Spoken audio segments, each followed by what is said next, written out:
ನಮಸ್ಕಾರ ಸ್ನೇಹಿತರೆ, ಸವಿರುಚಿ ಪೂರ್ಣಿ ಚಾನಲ್ಗೆ ಸ್ವಾಗತ. ಸ್ನೇಹಿತರೆ, ಇವತ್ತಿನ ವಿಡಿಯೋದಲ್ಲಿ ನಾನು ತುಂಬ ರುಚಿಯಾದ ಶಾವಿಗೆ ಉಪ್ಪಿಟ್ಟು ಮಾಡೋದು ಹೇಗೆ ಅಂತ ತೋರಿಸ್ಕೊಡ್ತೀನಿ. ಮೊದಲಿಗೆ ಒಂದು ಬಾಣಲಿ ತಗೊಂಡು ಅದಕ್ಕೆ 1 ಸ್ಪೂನಷ್ಟು ಎಣ್ಣೆನ ಸೇರಿಸಿ ಹಾಗೆ ಸ್ವಲ್ಪ ಬಣ್ಣ ಬದಲಾಗೋವರೆಗೂ ಶಾವಿಗೆನ ಚೆನ್ನಾಗಿ ಹುರ್ಕೋಬೇಕು.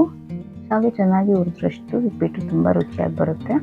ಈ ರೀತಿ ಒಂದ್ಸಲ ಪ್ರೊಸೆಸ್ ಮಾಡಿ ಚೆನ್ನಾಗಿ ಶಾವಿಗೆ ಚೆನ್ನಾಗಿ ಬಣ್ಣ ಬದಲಾಗೋವರೆಗೂ ಚೆನ್ನಾಗಿ ಹುರಿದಾಗಿದೆ. ಇವಾಗ ಒಂದು ಪಾತ್ರೆ ತಗೊಂಡು ಅದಕ್ಕೆ ನೀರನ್ನು ಸೇರಿಸ್ಕೊಳ್ಳಿ.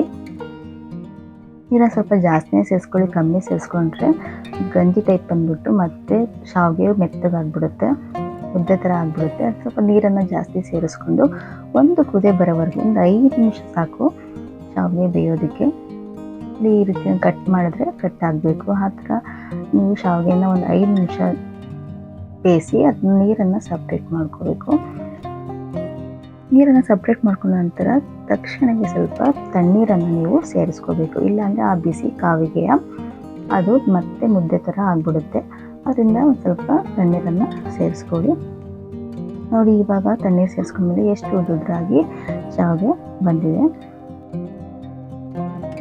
ಅದೇ ಬಾಣಲಿಗೆ ನಾವೀಗ ಸ್ವಲ್ಪ ಎಣ್ಣೆ ಬಿಸಿ ಆದಮೇಲೆ ಅದಕ್ಕೆ ಸ್ವಲ್ಪ ಸಾಸಿವೆ, ಜೀರಿಗೆ ಹಾಗೆ ಉದ್ದಿನಬೇಳೆ, ಗೋಡಂಬಿನೂ ಸೇರಿಸ್ಕೊಳ್ಳಿ, ರುಚಿಯಾಗಿ ಬರುತ್ತೆ. ಚೆನ್ನಾಗಿ ಒಂದ್ಸಲ ಫ್ರೈ ಮಾಡ್ಕೋಬೇಕು ಗೋಡಂಬಿನ. ನಂತರ ಇದಕ್ಕೆ ಒಂದು ಈರುಳ್ಳಿ, ಹಸಿಮೆಣಸಿನಕಾಯಿ, ಒಂದು ಸ್ವಲ್ಪ ಕರಿಬೇವು ಸೊಪ್ಪನ್ನ ಸೇರಿಸ್ಕೊಂಡು ಚೆನ್ನಾಗಿ ಮಿಕ್ಸ್ ಮಾಡಿಕೊಂಡು ಸ್ವಲ್ಪ ಚೆನ್ನಾಗಿ ಫ್ರೈ ಆದಮೇಲೆ ಅದಕ್ಕೆ ದ್ರಾಕ್ಷಿ ಇದ್ದರೆ ಸೇರಿಸ್ಕೊಳ್ಳಿ. ಈರುಳ್ಳಿ ಎಲ್ಲ ಚೆನ್ನಾಗಿ ಫ್ರೈ ಆಗಿದೆ. ರುಚಿಗೆ ತಕ್ಕಷ್ಟು ಉಪ್ಪನ್ನು ಸೇರಿಸ್ಕೊಂಡು ಮತ್ತೆ ಒಂದ್ಸಲ ಚೆನ್ನಾಗಿ ಮಿಕ್ಸ್ ಮಾಡ್ಕೊಳ್ಳಿ. ನಂತರ ಇದಕ್ಕೆ ಶಾವಿಗೆನ ಸೇರಿಸ್ಕೋಬೇಕು.